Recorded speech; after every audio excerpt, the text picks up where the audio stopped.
Hey everybody, and welcome to another episode of The Bug Jar. Today I wanted to talk about something that is a little bit buzzwordy, but hopefully I'll put a spin on it that's a little bit different from what you typically hear. I wanted to talk about self-care for the self-employed. So this can be kind of tricky. I'm not going to talk about face masks. I'm not going to talk about bubble baths. I'm not going to talk about any of that, even though I love that stuff, and if that stuff is good for you, then go for it.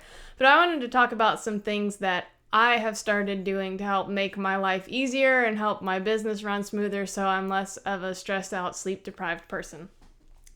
So, little background, we basically started gigging pretty heavily right after I finished graduate school. So I went from this graduate school mindset straight into running my own business and doing some freelance work and stuff like that.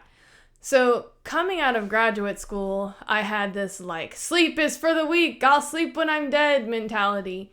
And I would, stay up late to finish projects on time and all that kind of stuff. And it's not the most healthy or sustainable lifestyle.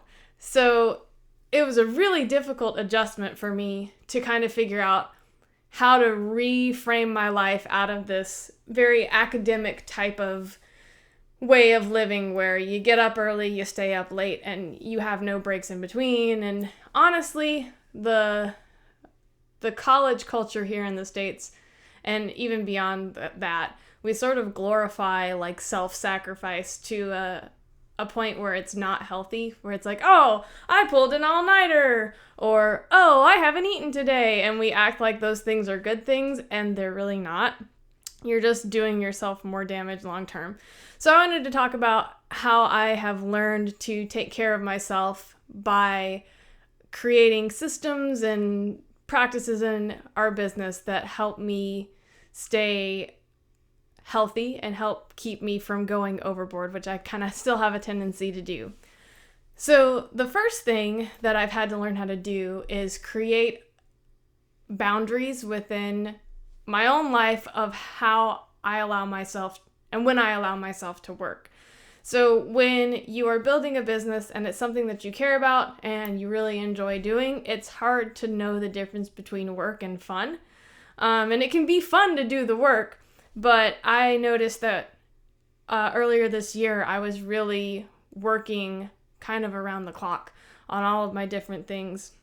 And I didn't really have a boundary set for myself of a cutoff time when I could chill and start winding down to get ready for bed.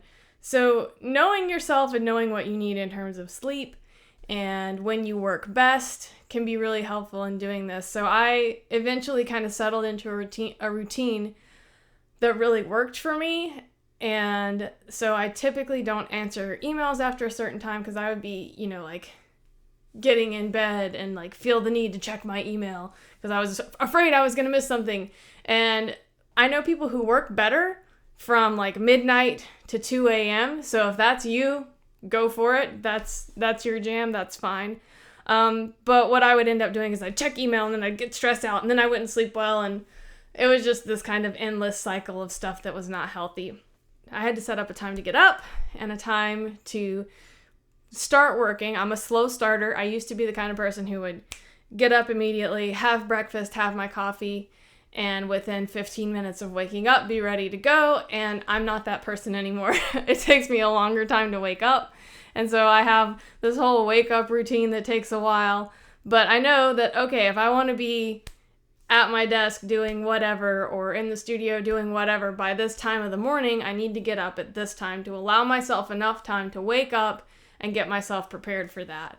So that's one of the most important things, is just creating that boundary that allows you to rest and to have fun outside of the thing that you like to do in your business. Another thing that I have found really, really helpful is making sure that you have a system for tracking all of your income, expenses, mileage, all that administrative stuff that you need for your taxes. That has been super, super important. I used to just do everything in a spreadsheet. And then last year, I started using QuickBooks. And I'm not sponsored, although if QuickBooks wants to give me some money, I'd totally be down. But they have an app and then they have an online thing, a little online web portal that you can go to do all of your stuff. And it's made it much easier. Before I started using QuickBooks, it was like I'd set aside an hour to do everything I needed to do in my spreadsheet, and my spreadsheet was not very effective, and there was stuff that I was missing. And then I sat down with an accountant to do my taxes last year, and I was like, oh, I should do something about this to make this a little more easy to track. So I looked into QuickBooks and I liked it. The mobile app lets you snap pictures of your receipts on the go and stores them, so you have a digital copy of all of your receipts. And it even has a Mile IQ thing link up where it you can track your mileage for you, which is really cool as well. So just being able to do that on the go and do it quickly and not have to spend hours every week or every other week or every month trying to find all of my receipts and then go back through them and go back through my bank statement and figure out, business expense versus personal expense and all of those things was really, really helpful. So again, finding a system like that works for you is awesome. So another thing that I've had to learn to do for myself as someone who is self-employed is limiting the number of projects and commitments and tasks that I take on. This is a really tricky one, especially if you're just coming out of college or getting started, because you feel like every opportunity may be the big one, maybe the one you don't want to miss out on, and that could be true.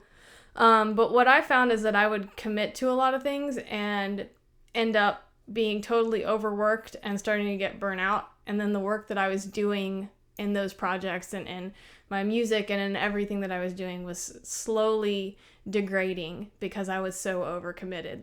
I started listening to a little bit of Christy Wright's podcast earlier this year, and she basically said that the responsibility of letting people know what is going on in your life and what you can commit to is squarely on you. People are not mind readers. They don't know what you have going on. And if you say, yeah, sure, I can do that, they have no reason not to believe that you can do that. When maybe in your mind, you're going, oh my God, how am I going to be able to do that? Or maybe at the time you're like, wow, that's so exciting. Let me take that on. And then a week later, you're like, oh my God, why did I take this on? So whenever opportunities come up, take some time to really think about it and think about where it could fit in your schedule, and then give the person your answer. And it doesn't always have to be a straight, no, I don't have time for that. It can be, can we revisit this in a couple months? I'm pretty slammed right now. My schedule is really full, but I'm really interested in working with you, or things like that. And I have found that a lot of the time when you approach it that way of, I do want to do this, I just don't know when I'm going to be able to, and kind of set a date for yourself to come back to it, people are super understanding. Everyone is busy. Everyone has a lot going on, and nobody is going to begrudge you taking some time to settle your schedule and then come back to a project so you don't get burnt out and do crappy work on that project. And if they do mind, they can find somebody whose schedule is more aligned with them at that point in time, and that's totally fine too. And another way that I have practiced self-care as someone who is self-employed is by remembering that being self-employed doesn't mean you have to do every single thing yourself. So when Zach went into this full-time earlier this year, it was an adjustment for me because I didn't know what the division of work needed to be or was going to look like or be, because we were entering this very different phase of recording an album and starting a YouTube series and all this stuff that was totally new ground. So, and we're pretty good about kind of figuring out our personal flows and working together on that. But there were some things that I was trying to do all myself and never ask for help on, not just from Zach, but from other people. And the reality is, nothing is a solo endeavor. You have to do things with other people, and the work you do generally gets better when you work with other people.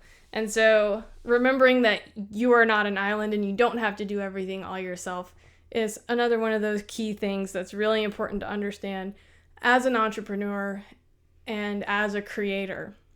So this is just kind of vloggy, extemporizing me thinking of things off the top of my head.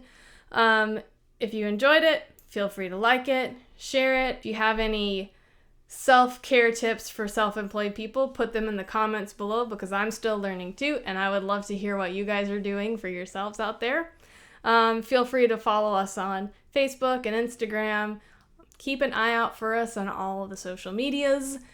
And if you haven't already, hit that subscribe button and tap that little notification bell so you know when we put out new stuff. We do put out new stuff every Wednesday, but we'll be doing some little treats here and there that are not on our regular upload schedule. See you next time.